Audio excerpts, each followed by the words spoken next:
Hello, this is Lady Boulay, and I hope you're having a wonderful day. Thank you for your support. Thank you for subscribing to the channel. Thank you for your comments, and thank you for your thumbs up. Thank you for all you do to support the channel. And yes, we are commanded to love one another, whether we want to or not, or whether we agree with each other or not. And today I'm talking about when others benefit from our generosity. This is the head drum major of Florida A&M University, which is an HBCU. She is of Nigerian descent. Even though she says she's from Atlanta, Georgia, she's still a Nigerian. And the reason this is significant is because Florida A&M was established for descendants of American slavery, which she is not. And she is benefiting from the hard work of Black Americans. And I think this needs to be noted because when we hear these Black immigrants, many of them, not all, but many of them sit around bragging about how much money they make and how many degrees they have. Sometimes I wonder, why don't you create your own university so you can do these things on your own and not have to leech off of what Black Americans have done? That's a question that I have when I hear them sitting around running their mouths. But to be a drum major, especially at an HBCU, is a skill set that everybody doesn't have. You have to have the rhythm and the blues. You have to know how to move your body, and you have to know how to move it fast. You have to know how to play those instruments. Have to know how to lead those sections. So it takes a lot of work. So I'm not taking anything away from this young woman, but I'm just trying to say that Black Americans have a generous spirit that many people don't have. And we don't go around bragging about everything we do like some people do. But I do want to talk a little bit about this. HBCUs were built by Black Americans. HBCUs weren't gifts from the government. They weren't created for all Black people everywhere. They were built because Black Americans, descendants of enslaved people, were denied access to education.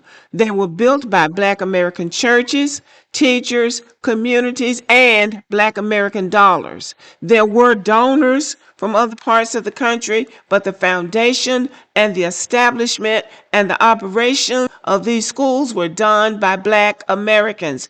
These schools are monuments to Black American resilience and ingenuity. Today, HBCUs welcome students from across the diaspora, the Caribbean, Latin America, and the African continent, and that's beautiful. It shows the global reach of what Black Americans created. At Florida A&M University, one of the most iconic HBCUs, the head drum major, a position of enormous prestige, is a Nigerian woman. She earned that role. She made history. That achievement deserves respect, but her presence also highlights a deeper conversation. Many Black Americans feel that some Black immigrants don't fully understand the magnitude of what Black Americans built or what it cost. Some arrived with narratives shaped by distance, misinformation, or stereotypes. Some assume white institutions created HBCUs. Some don't realize that every inch of progress Black Americans made was fought for, paid for, and often died for. And this isn't about blaming them for not understanding. It's about acknowledging a gap in historical understanding. When I was in college, I had a professor who would come to class every day with some kind of proverb or some kind of philosophical thought to make us think. One day he came and he had this on the board. He who knows not and knows not that he knows not is a fool. Shun him. He who knows not and knows that he knows not is a child. Teach him. He who knows and knows not that he knows is asleep. Wake him. And he who knows and knows that he knows is wise. Follow him. We encounter Black people from other parts of the world that fit into that first narrow line. He who knows not and knows not that he knows not. These people come over here, they don't know anything. They don't know, and you can't teach them anything. And that is where we are.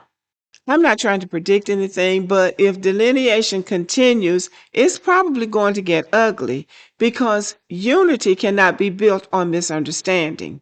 You cannot stand with a people if you don't understand their story. You cannot benefit from institutions built by Black Americans while dismissing the history that created those institutions. Black Americans have always opened the door, even when no one opened the door for us. But recognition is the price of unity. Respect is the foundation of solidarity. Black Americans built the HBCUs. Black Americans built the Civil Rights Movement. Black Americans built the cultural, political, and educational infrastructure that the entire Black world now benefits from. Acknowledging that truth isn't divisive, it's necessary. Now, somebody came into my comment section the other day saying Puerto Ricans say that they helped found HBCUs. That is the most absurd thing, but they're also claiming that they're creators of hip hop. That is what you do when you don't have any respect for another group of people's lineage. So you just feel like you can just come in and take from it what you want. And this is where we are now. And some people say, well, just ignore them. No. You can't ignore them. You have to take a stand and you have to draw the line because people will take and take and take and then swear that they didn't get anything from you. They did it themselves. So that is why delineation is happening and that is why the boundary is set. And honestly, this is the price that we're paying for being generous. People cannot fathom that Black Americans who came through slavery and all the other things that we came through had the resilience and the know-how to put the culture in place that we have. They really think white people did this. They really think that somebody else deserves credit for what we've done because we don't brag like they do.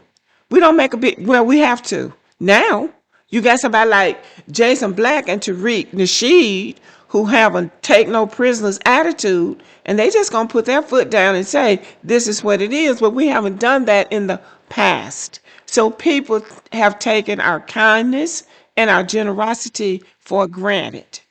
Because how could you possibly do all of this coming out of slavery? Well, guess what? We ain't like everybody else. We are unique in all the world. And now it's time for us to take ownership of what was done, what we have done, and what our family members have done, and even what the American government has done for us. It's time for us to take that stand and take ownership of it and say, no, this is ours. Anyway, y'all, let me know what you think about this video because I think this is a part of the problem. People cannot believe that we've done the things that we've done because they know they wouldn't have the courage or the know-how to do the things that we've done. That's it. Okay. Give me a thumbs up. Keep warm out there and have a great day.